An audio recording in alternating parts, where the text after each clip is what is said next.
खंजरों और तलवारों को शाही तहाइफ का दर्जा हासिल था। नई तहकीक से जहां यह मालूम हुआ कि इस खंजर को तकरीबन 950 डिग्री सेंटीग्रेड पर किसी भट्टी में ढाला गया था, तो वहीं ये इंकिशाफ भी हुआ कि इसमें मामूली मिकदार वाले मादे यानी ट्रेस मटेरियल्स ठीक उसी तरतीब में हैं जैसे फौलादी शहाब साकिब में होते हैं। इस किस्म के शहाबियों में दूसरे मादों की निस्बत लोहे की मिकदार खासी ज्यादा होती है, जिसकी वजह से इन्हें लोहे वाले यानी फौलादी शहाब साकिब भी कहा जाता है। नाज़रीन ग्रामी, जापान में ऐसा ही एक शहाब साकिब कुछ साल पहले दरियाफ्त हो चुका है। तोतख आमून के शाही खंजर और इस शहाबिये में ट्रेस मटेरियल्स की तरकीब बिल्कुल यकसा है। इससे जाहिर होता है कि इस खंजर की तैयारी के लिए जिस जगह से भी खुदाई करके धात निकाली गई थी, वहां लाखों करोड़ों साल पहले कोई फौलादी शहाब साकिब गिरा था।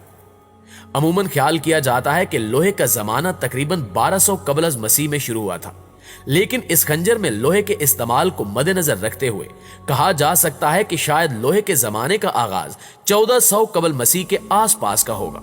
इसी तरह हाल ही में आसार कदीमा के माहिरीन ने मिस्र में लगभग 4000 साल पुरानी कब्र दरियाफ्त की है।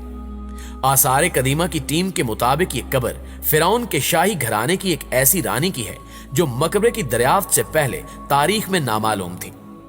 ये मकबरा मिस्र के दारुल हुकूमत कायरा के जनूब मगरिब में 32 किलोमीटर की दूरी पर वाक़े कदीम रियासत अबू सर के सबसे बड़े कब्रिस्तान में दरियाफ्त हुआ है, जो फिराइन मिस्र की 5वीं नस्ल के घरानों के साथ मंसूब है।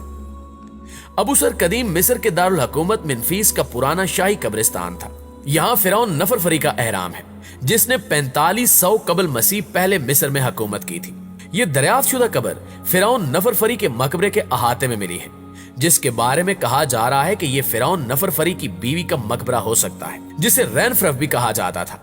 मिस्री वजीर आसार कदीमा ममदूल दमती ने अपने बयान में कहा कि यह मकबरा फिरौन की रानी का है, जिनका नाम खनत काउस सोएम है।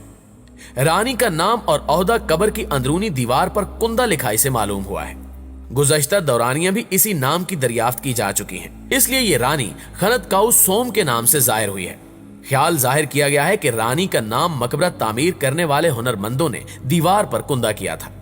प्यारे साथियों, तारीखी एतबार से देखें तो मिस्र में कौम बनी इसराइल की एक बड़ी तादाद आबाद थी, जिसको हजरत यूसुफ अलैहिस्सलाम ने वहां बसाया था।